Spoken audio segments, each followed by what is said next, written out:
In my 20s, I got a job as a storage worker at a local warehouse. It was located on the side of a highway near the town's end. To nothing, we always joked about the location and why the company's owners decided to build such a large warehouse in a remote, empty area of town, away from everything. It was probably just cheap land with easy access from the highway, but it always felt strange to be pulled into a large empty parking lot in the middle of nowhere each night. I always worked overnight shifts with one of my coworkers while remaining anonymous and calling him Tyler. Our job was to disassemble and organize the day's shipments before transporting them to their designated storage areas in the warehouse. After a few weeks, it becomes extremely repetitive. Most nights I do easy work while still half asleep. Tyler and I were the only two overnight workers, so we would spend some days working alone. This occurred during Tyler's vacation week, so I was alone at the warehouse from 11 p.m. to 5 a.m. every night. It was Wednesday night, and something strange happened right away. When I arrived, a car was parked in the far corner of this large, empty parking lot. Its lights were turned off, and no one appeared to be around it. But being all the way out here on private property was very suspicious. I parked near the entrance door and went inside before calling the cops to come down and have a look. I assumed it was just some teenagers or a broken-down car from the highway, but it was on private property and parked in the far corner, which gave me a strange feeling. 20 minutes later, cops arrived at the front door and informed me that the car was empty, with no sign of anyone. They were pretty sure it was broken down too, so we called a tow truck to come down and take it away. And then I went back to work. I moved several shipments, which probably took me about an hour, before being interrupted by a loud bang at the entrance to the building. I quickly walked down, turned on the front lights, and then approached the door. A man stood behind the glass, staring at me with his fist on the door, and he appeared very tired and exhausted. I moved closer and spoke through the glass. "Are you okay? What are you doing here? This is private property." The man stared at me with disgust. "Where is my car?" he yelled, pounding on the door. I tried to explain, but he kept interrupting me and becoming increasingly aggressive, screaming at me to let him inside the building. I threatened to call the cops on him, which finally got him to quiet down. He backed up and gave me another crazy look before walking away. As I returned to work, I couldn't stop thinking about where that man might have been. All this time, I assumed he went to a gas station to get a canister for his car, but he couldn't have walked all the way there and back, and if he had gotten a ride, he would have arrived back before the car was towed. I couldn't think of where the man could have been. That would only make sense after a few minutes of working again. Another bang echoed from the front door. I was frustrated and scared, but when I looked through the glass, I didn't expect to see the same cops who had been here before. They stated that they received a call from the tow company regarding some concerning items on the outside of the trunk that I assume no one noticed beforehand. They questioned me about everything I saw, and I told them about the man who had stopped by looking for his car.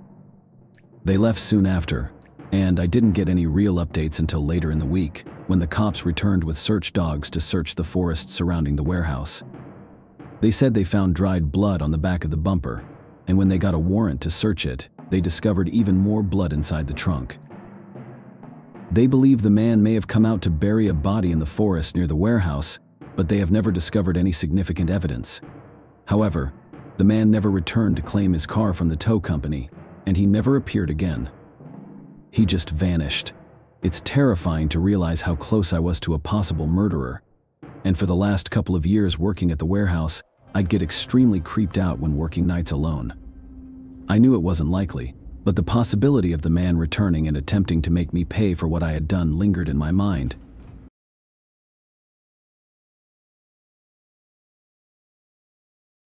I was doing DoorDash late one night to earn some extra cash for savings.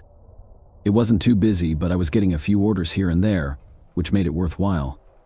A little after 1 a.m., an order arrived for a customer 30 minutes away. It was a long drive, but the compensation was sufficient for me to accept it. I drove to the restaurant, a local Korean establishment that appeared to be expensive, and then began my journey home. By the end of the route, it was taking me through a bad part of town. I'd been here before and had no problems, but as I drove through and saw all the dilapidated houses, I became uncomfortable. When I arrived at the address, I parked along the side of the road. The house was very small and old, with a cracked and destroyed driveway. I got out of my car and started walking up to the porch, carrying the bag. My phone rang just as I was about to set the bag down. I said hello but received no response, so I hung up and quickly completed the delivery before hurrying back to my car. As I started my car and buckled up, I heard the front door of the house swing open. I looked over and saw a woman waving her arms in the air and running toward my car, screaming for me to wait. It was extremely bizarre. I was too frozen to respond. She dashed up to my window and banged on it, pleading with me to help her. I still had no idea what was going on, so I opened the window slightly and asked what she needed. She told me that her 3-year-old daughter was inside, struggling to breathe, and that I needed to help her. The woman began walking back up the driveway, pleading with me to come help her. Still in shock, I got out of my car and began to follow her, but as I did so, I noticed her becoming quieter and less panicked.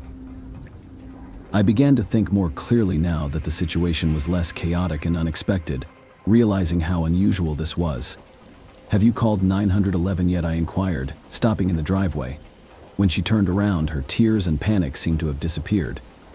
She stated that there was no time and resumed her obvious panic. It seemed more like a performance than genuine distress. I dashed back to my car as she screamed, even running down the driveway to try to open the passenger door.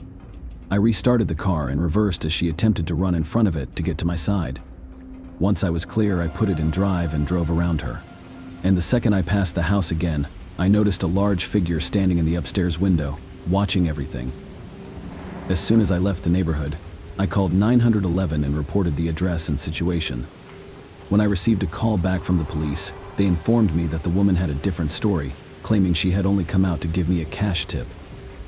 They also mentioned that she lived alone, with no record of any children or adults living with her. This only added to my horror at the situation, but after speaking with the officer again, it became clear that nothing could be done.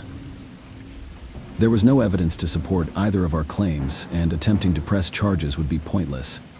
Furthermore, the officer appeared tired and uninterested in dealing with anything, but I knew he was correct about my inability to do much, so it was left at that.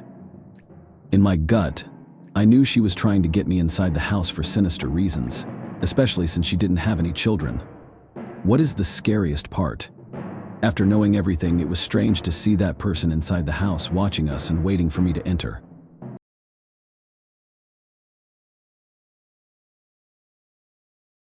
I worked at a 24-hour fast food restaurant a few years ago while in college.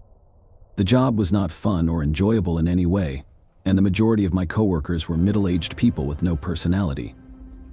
I was doing school online, which gave me more time to work, so I was putting in at least 40 hours per week and even got promoted to shift lead after a few months.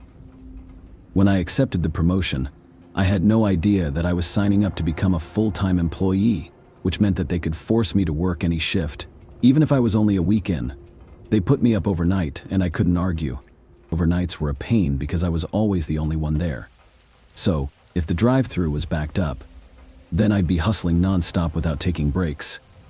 On the other hand, sometimes it would be completely dead, and I'd be standing around all night with my phone. This was one of those nights when I was sitting on a pile of boxes in the back of the kitchen, scrolling through my phone, trying to pass the time, when my headset rang to alert me that a customer had arrived at the drive-thru. I got up, went to the computer, and asked what they would do. I like to order. Nobody said anything, so I turned and looked up at the drive-thru camera, which showed an empty lane. There are no cars in the drive-thru or parking lot surrounding the restaurant. However, the system never falsely beeps like that. There was a slight storm outside, so I assumed it was a raindrop or a flash of light. You must have triggered the sensor somehow. I stayed by the drive-thru window for a few minutes before my headset beeped again. This time, I quickly checked the cameras and saw a man walking past the drive-thru lane. He was dressed in a thick hoodie and a face covering, but he quickly walked out of the camera's view. He couldn't have parked or walked anywhere else near the restaurant unless he walked on the side of the main road. I checked the cameras to see if he'd return, but after 10 minutes of nothing, I went back to my phone. I waited 15 minutes before getting another beat, and when I checked the cameras, I saw the same man, but this time he was standing in the drive-thru. "Lane, can I assist you, sir?" After a moment, he began to recite an order for a small meal. I was not supposed to serve people in the drive-thru unless they were in a vehicle, so I told him I couldn't take his order. He stood there, letting the rain soak him while staring at the screen and not speaking. I considered telling him to leave, but I didn't want to escalate the situation if it wasn't necessary, so I waited. After a minute, he began walking down the drive-thru lane toward the restaurant's window. I rushed over and closed the window, and the man appeared outside in an instant. He was still wearing his hood and mask, but he appeared to be in his late 40s, with long black hair and dead eyes. He watched me through the window and stood outside, as if waiting for me to speak to him. Something about his expression terrified me and prevented me from speaking. Then he softly said, "Open." I nervously replied no, and Justice remained where I was as the man continued to look at me. He asked again and knocked on the window, but after a few seconds he turned and walked away, leaving a loud scraping sound along the side of the building. I checked the cameras to make sure he left, and thankfully he did not return. During the next hour of my shift, however, I kept thinking about that scraping sound. I decided to take the trash to the dumpster and have a quick look. A long scratch on the side of the wall, under the drive-thru window, appeared to be caused by dragging a knife along the building. I called the cops, but the man couldn't be identified from the grainy camera footage, which was masked by the heavy rain and fog. The man never showed up, and I'll never know what he planned to do that night. But given that he was holding a knife, I assumed that if I had followed his orders and opened that window, it would have been the last thing I ever did.